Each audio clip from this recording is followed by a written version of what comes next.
ബ്രൂവറിക്ക് അനുമതി നൽകിയ സർക്കാർ തീരുമാനത്തിൽ വിവാദം തുടരുന്നു.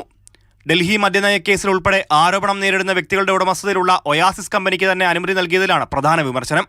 ഒയാസിസ് മാത്രമാണ് അപേക്ഷ നൽകിയതെന്ന മന്ത്രി MP രാജേഷിന്റെ വാദത്തെയും പ്രതിപക്ഷം മുഖവിലേക്കെടുക്കുന്നില്ല. മന്ത്രിസഭാ തീരുമാനം പിൻവലിക്കണമെന്ന് രമേശ് ചെന്നിത്തല ആവശ്യപ്പെട്ടു. പ്ലാച്ചിമടയിൽ കൊക്കക്കോളയ്ക്കെതിരെ സമരം നടത്തി കൊക്കക്കോള ഫാക്ടറിയെ പൂട്ടിച്ചവരാണ് ഇപ്പോൾ ബ്രൂവറിയും ഡിസ്റ്റിലറിയും തുടങ്ങാനുള്ള നടപടിയുമായി മുന്നോട്ട് വരുന്നത്. ജനങ്ങളെ അണിനിരത്തിക്കൊണ്ട് ഞങ്ങളതിനെ നേരിടും. വിവാദങ്ങൾക്കിടെയാണ് പാലക്കാട് ജില്ലാ സമ്മേളനം പുരോഗമിക്കുന്നത്. സ്പിരിറ്റ് ലോബികളാണ് വിവാദങ്ങൾക്ക് പിന്നിലെന്ന് CPM സംസ്ഥാന സെക്രട്ടറി MV ഗോവിന്ദൻ. ഇതിന്റെ പിന്നിൽ ഫലപ്രദമായി ഉണ്ടാവാൻ സാധ്യതയുള്ള ഒരു വിഭാഗം സ്പിരിറ്റ് ഉൽപ്പാദിപ്പിച്ച് കേരളത്തിലേക്ക് കടത്തിക്കൊണ്ടുവരുന്ന അവരുടെ സെറ്റായിരിക്കും. ഞാനിപ്പോൾ ആരോപണമൊന്നും ഞാൻ ഉന്നയിക്കുന്നില്ല, അഴിമതിയൊന്നും ഞാൻ ഉന്നയിക്കുന്നില്ല. പക്ഷേ അതില്ലാതെ വരാൻ സാധ്യതയില്ലല്ലോ.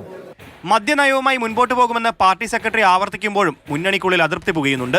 വിഷയം മുന്നണിയിൽ ചർച്ച ചെയ്തില്ലെന്നാണ് CPI സംസ്ഥാന നേതൃത്വത്തിന്റെ പരാതി. എന്നാൽ CPI മന്ത്രിമാർ ഉൾപ്പെട്ട മന്ത്രിസഭാ യോഗമാണ് ബ്രൂവറിക്ക് അനുമതി നൽകിയത്. ഒപ്പം CPI നേതൃത്വം മുന്നണിയെ ഔദ്യോഗികമായി വിയോജിപ്പ് അറിയിച്ചിട്ടുമില്ല.